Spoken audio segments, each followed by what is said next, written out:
Tere tulemast kuulama Pärnumaa podcasti 41. osa.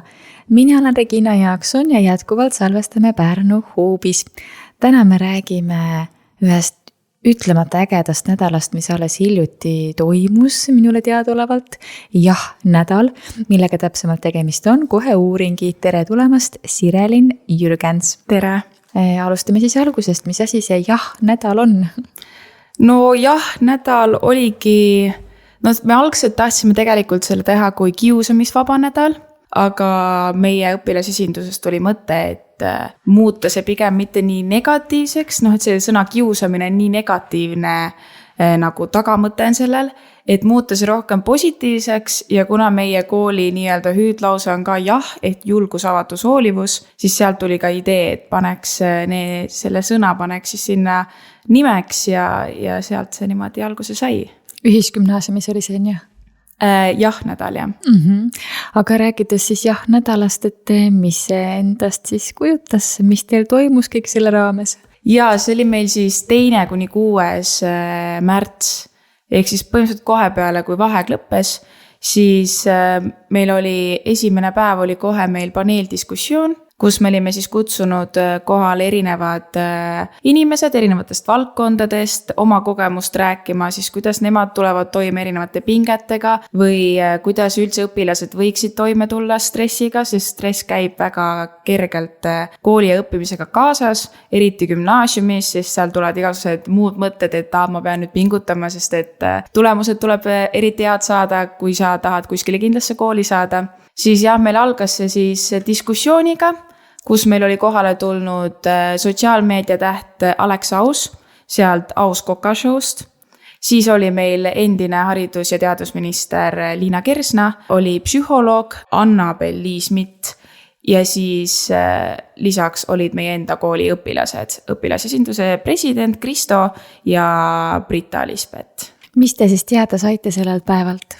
Võib-olla nagu see kõige suurem asi, mis teada sai, oligi lihtsalt see, et tuleb jääda ise endaks, et kui on mingisugused probleemid, näiteks mingi klassikaaslasega, sõbranna, sõbraga, pereliikmega, et rääkida talle, kui sa tunned, et kas tema öeldud midagi haavas sind või kui see läks hinge, et kindlasti ise anda märku sellest, sest et paljud tegelikult võib-olla ise ei saa aru, et midagi valesti ütlesid. Et kui sa annad märku, saad läbi rääkida, et mis ta siis tegelikult selle all mõtles, kas oligi tegelikult mõeldud siis ebaviisaka kommentaarina või oli sellel hoopis teine tagamõte. Lisaks see, et mitte asju üle mõelda, võtta asja rahulikult, elada hetkes ja nautida seda, mis sul nagu praegu võimalus on. Et kui on mingi kontrolltöö tulemas, et ei hakkaks üle mõtma, et issekene ma olen nii palju puudunud ja ma ei ole üldse nagu aru saanud teemast ja tunnis ka, et nii segased seletused, et mitte hakata selle peale mõtlema, vaid pigem keskenduda sellele, et ma võtan selle hetke, ma istun sinna arvuti taha maha, avan oma materjali, loen läbi, et tegelikult alateadvuses on see kõik vajalik info olemas. Et keskenduda sellele, et ma tegelikult ju tean, ma lihtsalt pean endale asjad meelde tuletama, et ei ole seda, et issekene ma olen nii loll, ma ei saa millekski aru. Kuidas see praktikas nüüd praegu on siis töötama hakanud, kuidas sa enda peal tunned, et kas on ka nüüd seda momenti, et suudad natuke rahulikumalt võtta enne tööd näiteks? Mina viimasel ajal täitsa üritan keskenduda sellele, et tuleb, mis tuleb, pidi tulema, siis tuli. Et kui tulebki mingi negatiivne, ma ei tea, ei saa kuskilt läbi. Võtame näiteks, mina kukkusin oma sõidueksami, argisõidueksami esimesel korral läbi.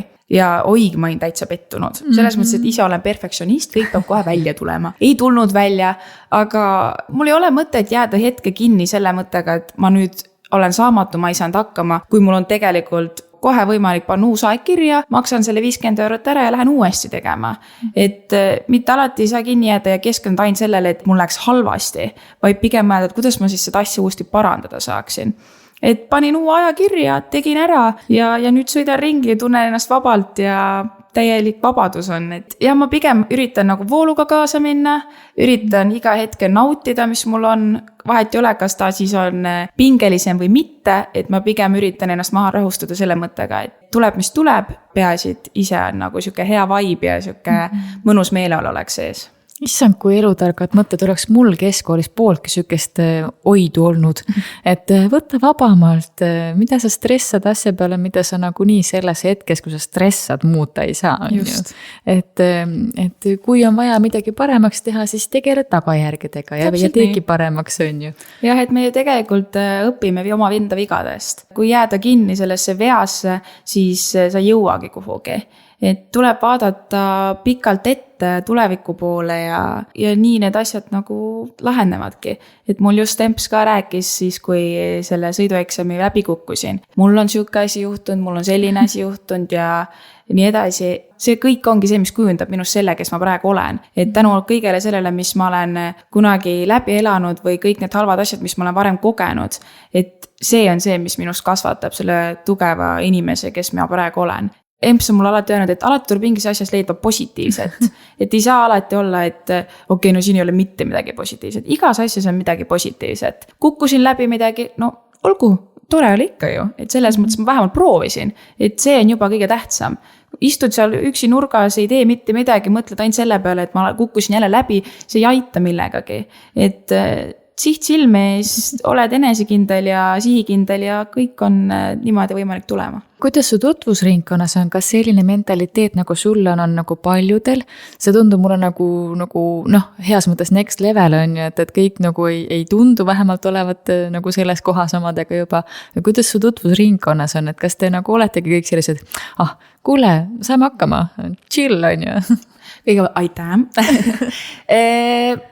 Selles mõttes, et eks mõned on ikka siuksed, aga on ka sõpru, kes olin nagu mina varem, et ainult negatiivne oli see, mis nagu esiplaanil oli. Et neile ma tavaliselt üritangi selgeks teha, et ei ole igas asjas ainult negatiivset. Et igas asjas on mingi väike sära juures, mis tegelikult annab sulle nagu hoogu juurde. Ja just see, et nagu olla hetkes, et see on see, mis tekitab kõige rohkem emotsioone ja mälestusi, et mitte nagu ketarda kogu aeg seda ühte ja samad teemat, vaid ole sina ise, vaata asja positiivse nurga alt, et igal asjal on oma positiivne külg ja tuleb minu arust keskenduda sellele. No väga-väga äge. Läheme selle nädalaga ka edasi. Mis teil veel toimus? Ja lisaks oli meil õpilastel erinevad töötoad, mida käisid siis tegemas kiusamisvaba kooli spetsialistid. See toimus meil siis 11-ndikele ja 10-ndikele, et said siis õppida, et mis see kiusamine üldse on, mis ta endast kujutab, mis on kiusamise erinevad tunnused ja kuidas siis märgata kiusamist, et kui sa märkad seda, siis kuidas käituda sellistes olukordades, et alatihti noortel ongi see, et ma näen võib-olla midagi, mis tundub vale, aga ma ei julge nagu minna seda kellegile rääkima või et küll ta ise hakkama saab, et mul on endalgi palju asju teha. Mis oli jällegi ääretult kasulik ja vajalik teema, millest rääkida, sest et eriti gümnasistide vahel ongi see, et pigem üritatakse elada enda elu, nagu see, et mis toimub teistel ja kui midagi valet asja nähtakse, siis ega seda väga keegi ei taha välja tuua kellegile. Et on kas alateadvusel endal hirm, et kui ma nüüd lähen äkki rääkima, siis ma olen järgmine, keda hakatakse kiusama. See oli, ma arvan, väga hea asi, millest me seal saime rääkida. Lisaks kõiksugused, et kuidas siis päriselt aidata inimest, kes on kiusamise ohver. Päriselt, kui sa tunned juba alateadvuses, et tegelikult võiks nagu kuskilt abi küsida, siis see on nagu esimene märk, et sa peaksid nüüd tegutsema hakkama. Et kui inimesed mõtlevad, miks ma peaks psühholoogi juurde minema, siis tegelikult see ongi juba see esimene märk. Et see, et mul juba korra see mõte tuleb, et ma peaksin minema või et ma vajan kellegile rääkimist, et see on juba esimene tuluke, et mine ja tegutse.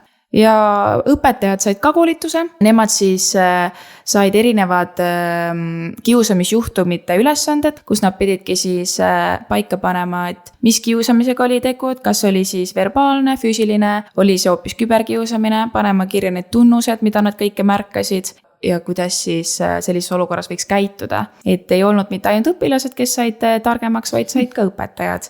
Lisaks oli meil veel erinevad klasside vahel olid meil need kahootid, mis meie siis õpilasesindusega läbi viisime. ja auhindadeks me andsime ka, et noh, muidugi auhind ju motiveerib kõiki mängima ja kõiki pingutama. Et meil oli pisikesed siuksed südamekuulised pulgakommid ja külge olime pannud ka lisaks siukse positiivse sõnumi igale kommile. Et ei oleks lihtsalt, et ma sain maiustuse, et nii tore, vaid seal on ka mingi tore lause, mis võib-olla teeb päeva veel roosamaks. Et jah, selle idee me saime tegelikult ühelt koosolekul, kui meil oli õpilasesinduse juhtkonnaga kokkusaamine ja siis meie õppe- ja arendusjuht Kriste Talving oli meile kommid toonud ja iga kommi küljes oli siuke positiivne lause, et see läks väga südamesse ja teadsime kohe, et seda me tahame ise ka teha. Lisaks olime pannud igale poole kooli peale erinevaid positiivseid lauseid, andsime erinevaid positiivseid paberilipikaid, kus olid siis ka mingid positiivsed sõnumid peal. Ja meie mõte oligi see, et keskenduda sellele, mida ma juba praegu oskan ja siis see, et milline ma olen ja mida ma võib-olla veel paremini saaks teha, mitte siis keskenduda sellele, mis mul puudu on. Et võimalikult siuke positiivne noot hoida kogu aeg üleval, et seda meeleolu hoida üleval, sest et nagu ma enne mainisin, see pinge on väga siuke aktiivne teema gümnaasiumis.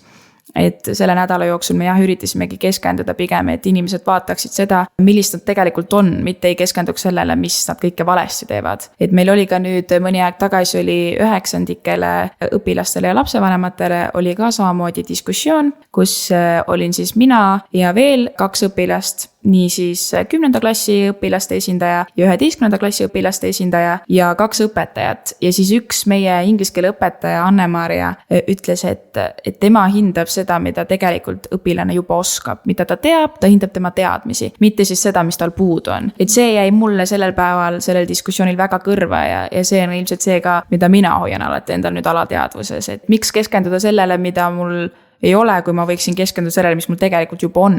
Et olengi aktiivne, olengi tore ja keskenduda sellele, mitte sellele, et tead, vahepeal ma olen ikka laiska, olen seal voodis pikali ja ei jaksa mitte midagi teha. Et miks sellele mõelda, kui tegelikult võiks mõelda, et ma olen tubli, et ma tulen pingega toime, et ma saan hakkama, kui on mingisugune negatiivne tagasilöök.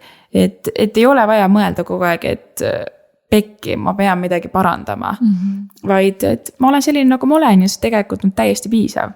Ma siin üks saade rääkisin noorsootöötajatega ja noortekeskuse eestvedajaga ja seal kuidagi nagu tuli hästi palju välja just see, et kui ütleme siis kooliõppes on see, et kui inimene eksib, et see on justkui karistatav hindega on ju, et noh, muidugi kui väga hästi oskab 5, no väga tubli on ju, aga kui on näiteks mitte nii hästi ja siis see 3 on ju, et siis see võib-olla natuke nagu tekitab hirmu selle eksimise ees.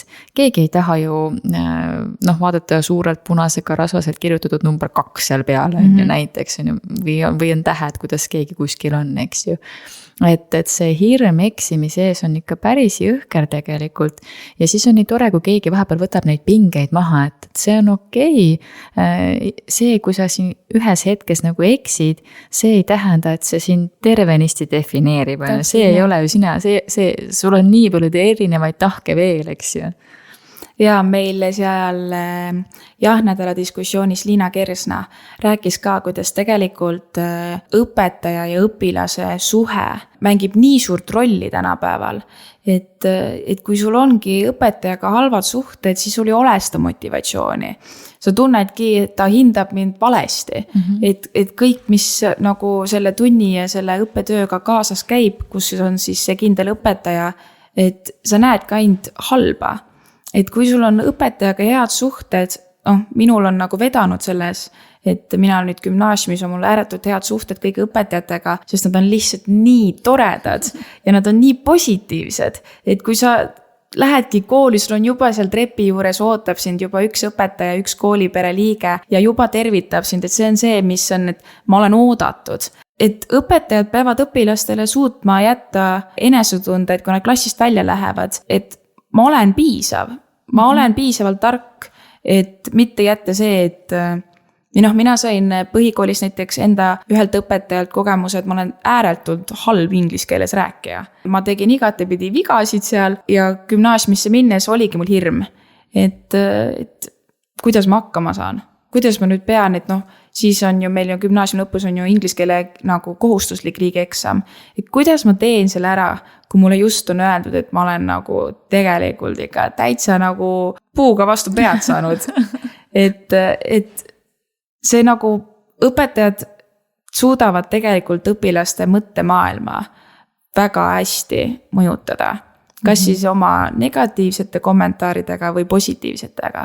Et ja mina leian, et õpetajad peavad õpilastele jätma tunde sisse, et kui nad ukseruumist välja lähevad, klassist välja lähevad, et nad on saanud millegi osas targemaks, saanud kas või kinnituse sellele, et see, mida ma varem juba teadsin, et see on õige. Et see on see, mis motiveerib meid kui õpilasi. Ja samamoodi, kui sa klassiruumi sisse astud, et kui õpetaja juba positiivsena seal ees ootab, siis endal on ju ka motivatsiooni rohkem nagu kuulata, kaasa teha. Tõid nii õige asja välja, et lõppkokkuvõttes sellest kooliajast vaevalt küll, et me kõik Pythagorase teoreemi mäletame, me mäletame seda tunnet, millega me sealt ära tulime. Jah, et matemaatikaga ongi see, et kui tuleb siuke nagu tuhin sisse, et oh my god, ma ruttu sain jälle järgmise ülesande tehtud, järgmise jälle on õige. Et see on see tunne, mis peab olema, et see paneb siin seda nagu ka tundma, et mulle meeldib õppida. Mulle meeldivad need numbrid. Minul selles mõttes, et minul matemaatika ei ole nii tugev külg, aga ääretult meeldib mulle matemaatika. No mulle lihtsalt nii meeldib, see on nii põnev. Ja vahet ei ole, et varasemad kogemused on olnud sellised, kus jah, võib-olla on jälle mainitud, et ei ole, et ei ole see matemaatika minu tugevam külg. No olgu ei ole, aga see ei tähenda, et see mulle meeldida ei või. Nüüd mul siin gümnaasiumis, et ma tean, et ma ei ole tugev, aga see, et õpetaja ei too seda kogu aeg välja, et kuule sa üldse ei kuula või et sa käid nii vähe tunnis, et sa käid rohkem kohal, et siis saad paremini aru. Vaid ongi, et kas sa tahad, ma aitan, et tahad proovima äkki mingi teist tehnikat. Et igal inimesel ja õpilasel on oma tehnika, kuidas nemad kõige paremini aru saavad. Ja see on see, kuidas õpetaja suhtub ja kuidas ta nagu võtab hetke, et ma päriselt nagu keskendun sellele, et mu õpilased saaks aru.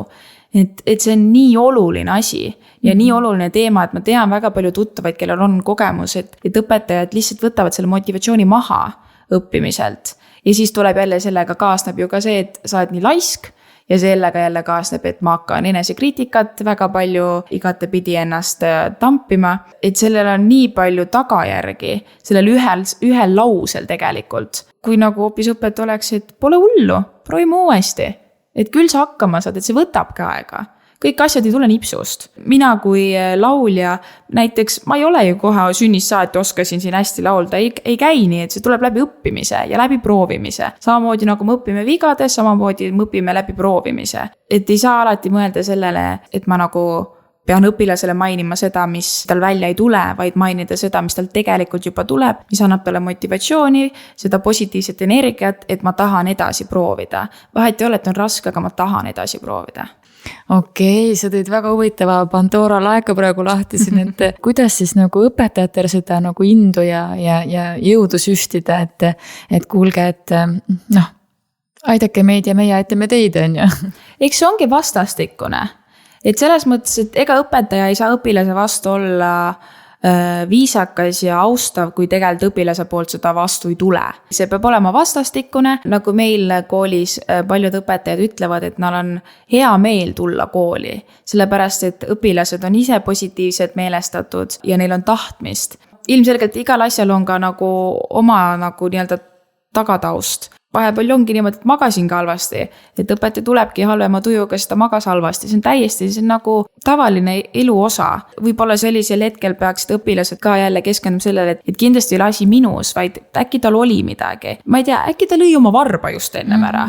Et see ju, oled ju ise kogenud, lööd varba ära, ega sul ei ole pärast seda nii hea tuju.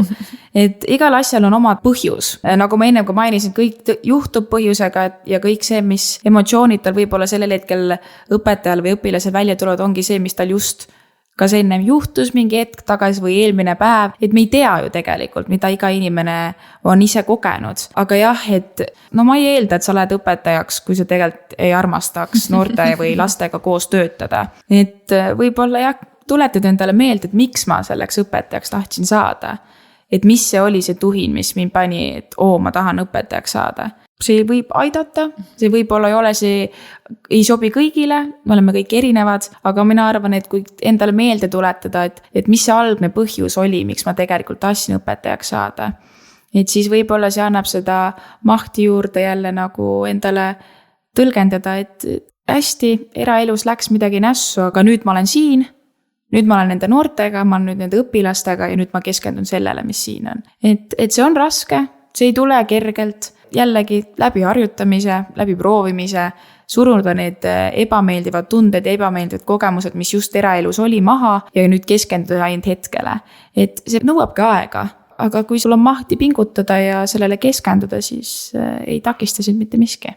Just rääkisin ühe huvihariduse õpetajaga ja ta ütles, et temal on kohati päris kurb meel, kui õpetaja klassi ees, kooliõpetaja klassi ees peab tegelema pigem laste kasvatamisega, korrale kutsumisega, kui et enda aine õpetamisega.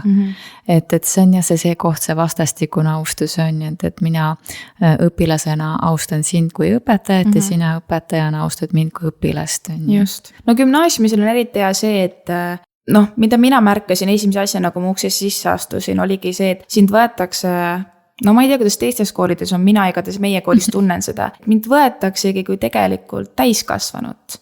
Et enam ei ole see, et kuule, sul on seal tegemata asi, mine tee ära, või et kuule, sul on nüüd see asi tegemata, mine tee ära. Et ei ole seda utsitamist, vaid pigem on see, et sa oled siin, see oli sinu vabatahtlik soov tulla siia ja nüüd, kui sa ei pinguta, siis see on sinu enda tulevik. Kas siis rikud enda tulevikku ära, teed endal asja keeruliseks, aga see ju ei mõjuta neid õpetajad. Õpetajad ju ei muutu nii, selles mõttes, et gümnaasiumis õpilased tulevad ja lähevad, õpetajad enamasti ikkagi on seal, et jääda. Et kuidas ma ütlen, et õpetajad ja õpilased, neil on nagu, et sa ei oleks õpetaja, kui sul ei oleks õpilas siin ees. Ja samamoodi õpilane, et ma ei õpiks seda, ei saaks nagu targaks, ma ei saaks nagu haridust, kui mul ei oleks seda õpetajat siin ees. Et endale need asjad selgeks teha, kes on õpetaja, kes on õpilane ja tegelikult niimoodi nagu asi ju liigub edasi ja ikkagi paremuse pooles, just. Ja koostöös ikka edasi. Aga see inglise keel, kuidas sul nüüd on? Sul on varsti eksam ju tulemas. Et kuidas nüüd, kas oled selle pinge maha saanud? Eks mingi siuke väike surin ikka sees on. Aga jah, ma pigem üritan keskenduda sellele, et ma tean ju tegelikult, et ma oskan inglise keeles rääkida. Mulle meeldib ääretult ja tohutult inglise keeles rääkida. Ma tunnen ennast väga vabalt ja ilmselt see on nagu see, mis mind võib-olla hästi positiivsel meeleolul hoiab. Et ma tean, et ma tegelikult naudin seda ja selle sama naudingu tundega nagu üritan siis sinna eksamile ka minna. Et natuke on veel aega, saab selle pingega veel tegeleda, aga jah, võib-olla nagu keskenduda sellele, et ma lähen, ma naudin, mul meeldib ja ma teen ära. See on väga kihvt mõte, kui sa suudad seda lõpuni hoida. Just. Pöödled pihus. Aitäh. Kas nädalast on meil midagi veel jagada? Et mul tundub, et me vist pole veel kõik ära jõudnud rääkida. Ja meie nädal sai väga uhke lõpu. Nimelt me otsustasime teha siukse toreda väikse meenutuse sellest Balti ketist, tegime siis meie enda ühise keti. See tuli meil oli koosolek, kõige esimene koosolek, kus me siis saime kokku mõned õpilasesinduse liikmed ja tugimeeskond. Saime kokku, rääkisime, panime paika siis selle plaani, mida me kõike tahame teha ja siis järsku tuli siuke nagu naljaga natukene tuli, et teeme mingi ühisketi. Ja siis kuidagi see nagu jäi sinna õhku ja see hakkas nii meeldima kõigile. Ja kui lõpuks see reedene päev käes oli, siis meil oli kutsutud siis filmija, kes drooniga tegi klippe. Natukene enne tunni lõppu siis õpilased kogunesid. Mina siis võtsin kooli eest vastu ruuporiga, kõik õpilased saatsin nad siis kooli ümber ketti tegema. Ülejäänud õpilasesinduse liikmed olid ka erinevates punktides. Olime siis samal ajal oma koordinaatori ja ülejäänud õpilasesinduse liikmetega olime siis kõnes terve aeg, et sealt droonikaadrist, et siit on natukene lapergune, et lähme siit natuke sinnapoole ja saime selle tehtud, et minu arust ülivinge punkt sellele nädalale ja ka õpilastele meeldis see ääretult. Ja lisaks saime väga palju tagasisidet üldse selle nädala kohta. Nii oma külalistelt, kes tulid meil sinna diskussiooni, nii õpetajatelt, õpilastelt, tervelt kooliperelt, et on soov teha see nädal traditsiooniks. Et annab meile motivatsiooni juurde, et me saime hakkama ja see meeldis ääretult õpilastele ja üldse kogu kooliperele, et see on see nagu, et kui mõelda, et mis tänutähe tahaks saada, siis see tagasiside, et õpilased nautisid ja õpetajad seda sama palju kui meie, kes seda korraldasid. Et see on nagu see, et tabasime naelapea pihta. Et saime jah, sihukese väga mõnusa lõpu, saime teha ka ühe väga ägeda videoklipi, mis on meil siis Pärnu Ühisgümnaasiumi Instagrami kontol üleval, et kindlasti minge vaadake see üle. Videolt on tegelikult ka näha seda, et kui entusiastlikud meie noored on ja kui palju tahtmist neil tegelikult siukseid asju teha on. Et võib-olla mõned jälle tunnevad, et ühiski, et no mis on nagu, mis ei ole nii äge. Aga tegelikult see tunne, et ma olen nagu oma kooli perega, me oleme ühisgümnaasium, me oleme kõik selle kooli ümber, me olemegi üks suur tore nagu perekond, et see oli jah, siuke täitsa võib öelda, täitsa võimas tunne oli, et kui me selle tehtud saime, et pingelangus ja kõik, ja siis see tagasiside nii positiivne, et tore oli kuulda, et see, mis me tegime, see, kui palju me vaeva nägime, et see läks korda sama palju teistele, nagu see meile läks. Kui suur see eeltöö enne oli selle nädala korraldamiseks, et ma võin vaid ette kujutada? Meil oli jah, ennem siis vaheajale minekut, me tegime mõned kokkusaamised tugimeeskonnaga, kus esimesel koosolekul me panimegi siis paika üldse, mis meie selle nädala eesmärk on, mida me tahame õpilastele siis edasi anda. Kus see nimi, et jah, olen julge, avatud ja hoolin ja seda nagu kaasata kuidagi ka sellega, et see kiusamise osas, et kas ma olen piisavalt julge, et nagu rääkida kellegile, kui ma näen mingit kiusamist. Kas mul on see julgus, et nagu sekkuda. Seda julgust, avatust, hoolivust, seda jahi saab nii palju igatepidi selle kiusamisteemaga nagu sõlmida. Et leidsimegi, et see võiks olla meie nagu kogu selle nädala mõte, olla võimalikult positiivsed mõtestatud ja keskendusimegi jah, põhimõtteliselt ainult siis sellele vaimsele tervisele ja sellele, kuidas ennast kõige paremini tunda. Ja siis esimesel kohtumisel panimegi paika igasugused need mõtted, mis me kõik tegime. Meil oli lisaks ka eraldi Reelsi ülesanne, kus siis iga klass pidi tegema video teemal siis, et kuidas aidata inimest, kes kogeb kiusamist või kus sa leiad seda vajalikku infot, mis need on vajalikud telefoninumbrid, kuhu helistada, kui ongi reaalne mingi väga tugev probleem. Ja ka sellest võeti osa, mis oli nagu alguses tundus, et võib-olla äkki ei lähe nii hästi peale, et jälle tore näha, et õpilased olid motivatsioonirikkad ja tahtmist täis. Tore oli näha, et tehti asju ikkagi kaasa, mitte et me lihtsalt jooksime ringi pead laiali otsas segaselt asjata, vaid saime eesmärgi täidetud. Ja järgmistel koosolekutel oligi, et keda me siis sinna paneeli tahame kutsuda, milline see Reels välja, mis need samad tingimused, mis ma just enne mainisin, need koolitused, et mis päeval, millal, kellele. Nende koolitustega seoses see hakkabki meil nüüd iga aasta olema, et kui kümnendikud tulevad, siis Kiva tuleb siis seda koolitust tegema. Et kui praegu oli 11 ja 10, siis nüüd edaspidi on, et kõik kümnendikud. Et iga kord, kui meil on uued kümnendikud, siis nemad saavad selle hea koolituse ära, et saaks kohe alguses ära teha, et mis me nüüd siin 12-ndikule teeme seda, et ta juba läheb ära, et no muidugi saab mingit tarkust kaasa, aga selles mõttes, et see mul ju ei teki sihukest olukorda ilmselt enam nii tihti kui võib-olla nendel kümnendikel. Jällegi tore, et õpilastele meeldis ja see, et tahame seda nagu veel teha. Vaheajal õpetajad ja tugimeeskond tegid ääretult tööd. Meil õpilastel lasti puhata õnneks või kahjuks, ma ei tea, kuidas inimesed seda võtta tahavad. Et kindlasti see puhkus tuli kasuks ja saime välja puhatud peaga siis uuel nädalal siis seda toredat nädalat ja jahi alustada. Kuidas sa tunned selles osas, et nüüd järgmine aasta sa oled juba koolist ju läinud, et kas ei ole seda tunnet, et ma tegin nii ägedat asja, ma tahaks veel teha seda?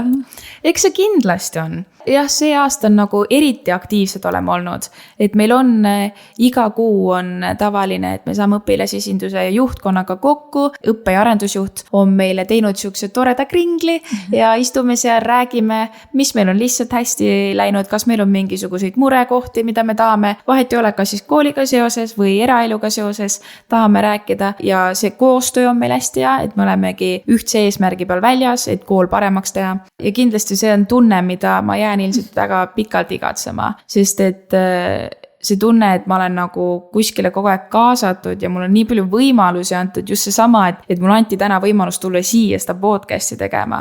Noh, kahju on nagu sellele head aega öelda, aga jällegi see on elu osa, et üks uks sulgub, et teine uks avada saaks. Nagu ma enne esimese asjana mainisin, tuleb ennast positiivselt mõtestada ja see kõik, mis ma olen siin Pärnu Ühisgümnaasiumis kogeda saanud, see on see, mis mulle on toonud tarkust ja elukogemust, et edasi siis minna. Kui sa lähed ülikooli või kolledžisse, mis iganes väljundisse sa lähed, ega seal samamoodi on õpilasesindused olemas. Täpselt. Et saad samamoodi seal ennast aktiivsena tunda. Just, et igal pool ja kui ei ole ja tahtmist on, alati võib ise alustada. Et on kindlasti midagi väga toredat ja midagi põnevat on kindlasti veel ees tulevikus, aga jah, praegu ma üritan ikka võtta viimast. Et tõesti on väga südamelähedale see kool ja väga südamlik ja armas kodune kool on meil see, et ilmselt see äraminek on siuke kurb, aga ma olen ääretult tänulik igale kogemusele ja võimalusele, mis ma seal koolis olen saanud. Ma korraks veel peatun ka noorte ja vaimse tervise teemal, et kuna see oli ka teil nagu suur eesmärk nädalal käsitleda, kuidas te ise tutvusringkonnas, sõprusringkonnas tunnetate, et kui palju selle vaimse tervise teemadel üldse noored ise omavahel räägivad? Et me siin justkui täiskasvanutena mõtleme, et näed, et vaimne tervis ja pöörame sellele tähelepanu ja noorte vaimne tervis tuleb hoida, eks ju, aga kui palju te ise selle sees olles tunnetate seda, et see vaimse tervise hoidmine on oluline ja kuidas seda üldse hoida nii-öelda? Kui ma nüüd täitsa aus olen, siis mina ise tegelen iseendaga, et jõuda lõpuks sinna kõige tervema minani ja on ka minu suhtlusringkonnas on inimesi, kes vaevlevad mingite probleemidega. Nüüd, kui ma eile käisin Sallivuskooli õpilasesindusliit tegi Salliv kool konverentsi ja ka seal tuli väga välja, kuidas tegelikult noored ei julge rääkida sellest, mis neil sees toimub, siis see on kuidagi nagu, et kui ma räägin, et mul on mingisugused ütleme reaalselt, lollid mõtted peas, et see on nagu märk, et kui ma räägin, ma olen nõrk, et abi küsida nagu noored ei julge. Kui noortel on depressioon, siis see võtab väga palju energiat ära. See hakkab koolitegevust, hakkab takistama, hakkab huvialasid takistama. Pigem olla julge ja mitte mõelda sellele, et ma nagu teeksin seda, et kui ma küsin abi, et ma teen seda kuidagi teiste pärast, ma teen ju enda pärast seda. Ja see, et kui nad ütlevad, et ma olen nõrk, olgu, arvate, et olen nõrk, olgu, arvake edasi, aga ma reaalselt tahan abi ja ma tahan terveks saada. Et mitte keskenduda sellele, et ilmselt, seda on kerge öelda, seda on ääretult kerge öelda. Et kui sul ongi probleemid, minul endal oli samamoodi, ma ei tahtnud üldse abi küsida. Minul läks vaimselt keeruliseks juba täitsa põhikooli alguses. Nüüd tagasi mõeldes, et kuidas ma seal kangekaelselt igatepidi surusin maha neid tundeid, et lihtsalt uskumatu, et nii pikalt, et kuidas ma üldse nagu võimeline olin, aga see hirm, et kui ma nüüd räägin, siis võib-olla tuleb jälle, see on nagu tavaline, et hakkavad noored rääkima või õpilased või sõbrad ja need tiinekad, et ütled seda kõike, et sa tahad tähelepanu saada. Et noortel on see hirm kogu aeg selle ees, mida teised arvavad.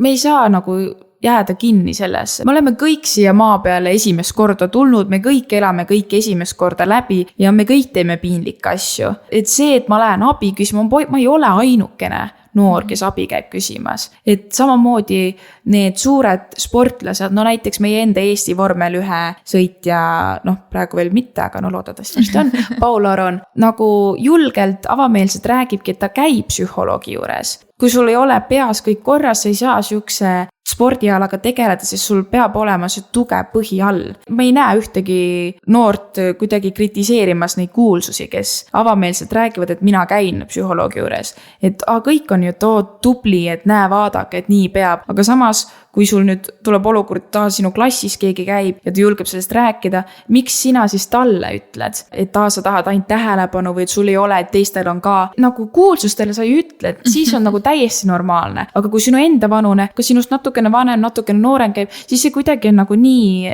nagu vale nende jaoks. Võib-olla mõeldagi sellele, et kõik on midagi sihukest sarnast asja läbi elanud. Ja samamoodi selle kiusamisega, et me oleme kõik igatepidi kiusamist läbi kuidagi, nagu mingis aspektis oleme tundnud seda kiusamist. Võib isegi olla, et võib-olla ma ise ei olnud sellel hetkel teadlik sellest, et tegu oli kiusamisega, aga aeg edasi minnes, siis ma saan aru, et tegu oli kiusamisega. Et me kõik kogeme asju samamoodi, no selles mõttes, et kõik me kogeme mingis osas kiusamist, mingis osas me kogeme mingeid pettumust valmistavaid kogemusi või jälle mingisuguseid võite, olgu see suur rahaline võit või olgu see lihtsalt võit, et ma sain selle 5 kätte, et sa ei ole ainukene.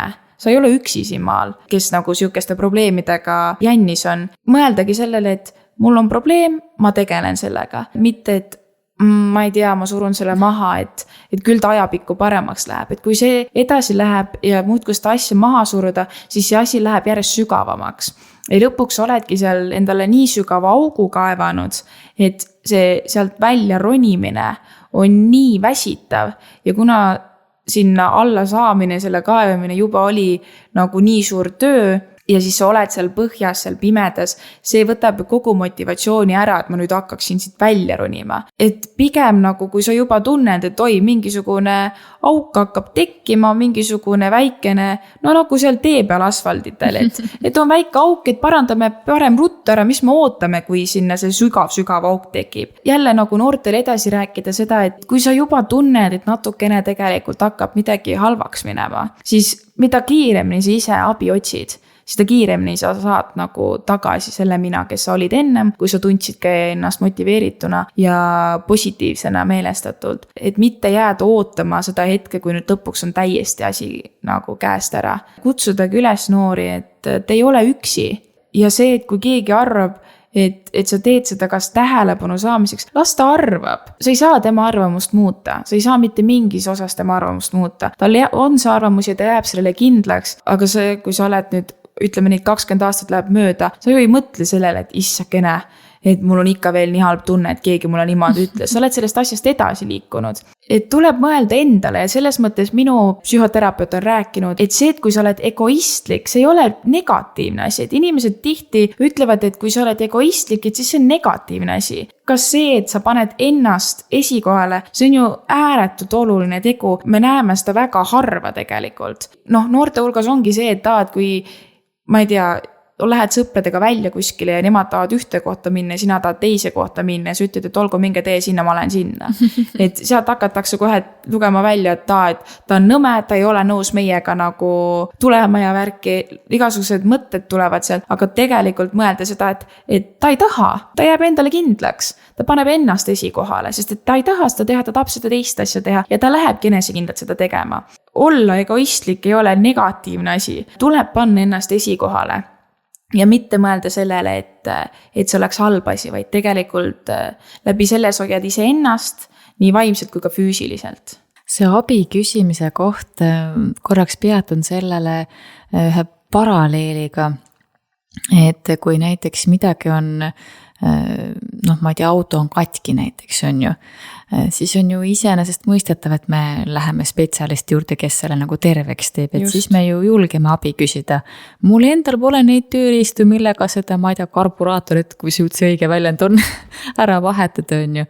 Sama mõistetev ja loogiline võiks olla ka see, et kui meil ei ole teadmisi, mismoodi enda vaimset tervist turgutada, et siis on olemas spetsialist, kellel see tööriistakast on olemas ja ta oskab juhendada nii ruttu läbi sellest. Mõni asi võtab nagu kauem aega, aga jah, sõltub jällegi, kui sügav see auk on, nagu sa välja tõid, on ju. Et see on täiesti okei abi küsida.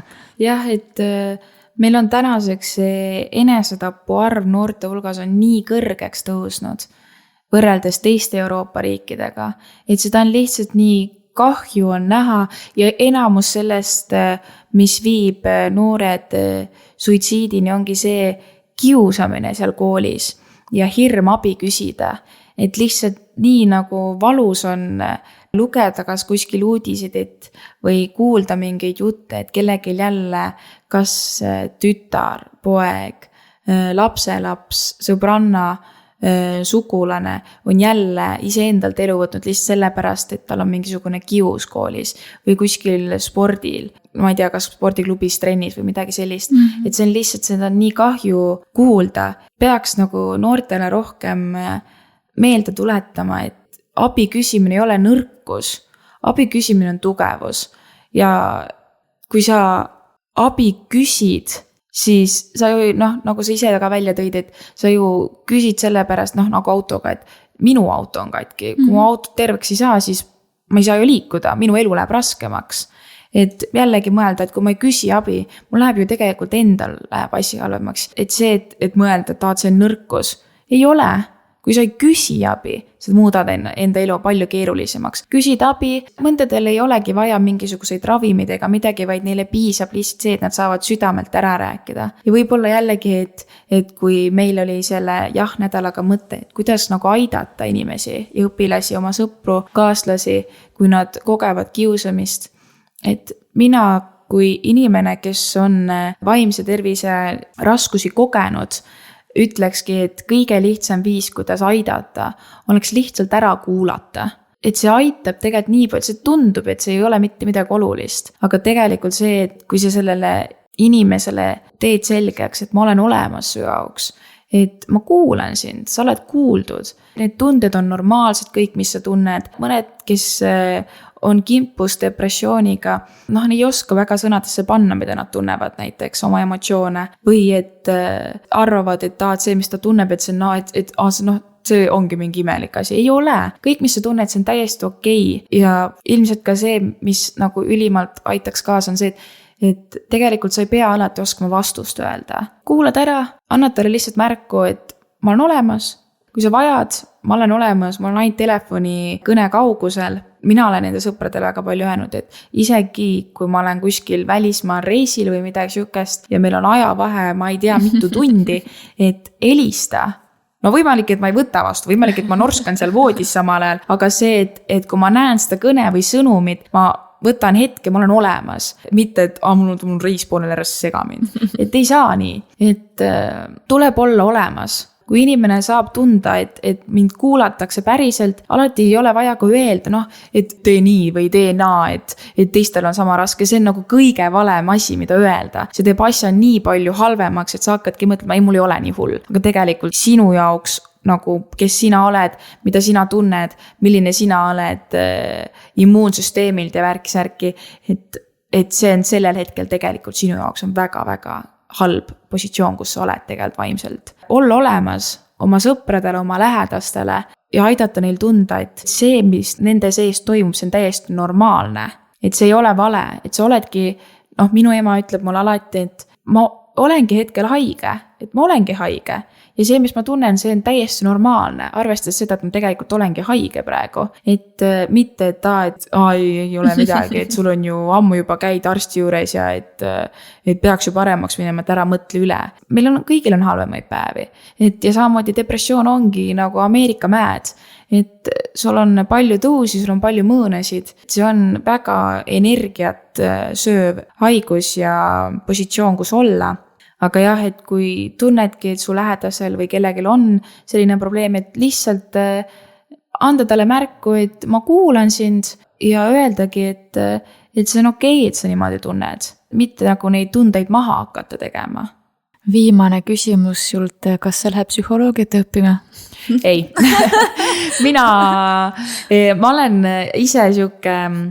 räägin siin just targa peaga, et ära ütle midagi vastu, kui et ainult kuula. Mina olen siuke, et ma arvan, kui mina psühholoogiks peaks minema, siis ma oleks lihtsalt nagu, mida? Tee niimoodi, tee toda, tee seda edasi. Et ma lähen nii äksi täis, et ma ei suudaks, ma arvan, seal pingi peal niimoodi rahulikult olla, lihtsalt niimoodi vaikselt kuulata. Ma tahaks igasuguseid asju hakata kohe pakkuma või ma olen siuke, kuna mulle endale hästi meeldib jutustada, siis see, et korra nagu see, et mu töö oleks see, et ma pean suutma nagu vait olla kogu aeg ja kuulata, et nagu tõeline respekt kõigile psühholoogidele, kes on reaalselt võtnud selle ameti endale ja selle ameti positsiooni nime, et kanda, et sa pead nii paljude inimeste muresid kandma endaga kaasas. Ja see võime, et sa suudad, et kui sa kabinetist välja lähed ja koju uksest sisse astud, et sul on sellel hetkel on ainult mõte, et kes ma tegelikult oma elus olen. Et no tõesti nagu respekt kõigile psühholoogidele, psühhiaatritele, psühhoterapeutidele. Et see on ääretult keeruline töö. Mina seda teha ei taha. Aga selles mõttes, kuna ise olen kogenud erinevaid asju, siis tore on rääkida. Aga igatahes, mis siis suunad on, kui tohib seda saladuskatet natukene kergitada? Kuna mina olen suur lauluarmastaja, siis praegu ideaalis on mul nüüd 9. mail on mul Zoomis vestlus ühe Londoni instituudiga, et on mõte minna välismaal edasi ennast arendama. No pöidled pihku igatahes, sul on mida jagada. Aitäh sulle mõnusa saate eest. Aitäh kutsumast. Ja järgmise jutustamiseni.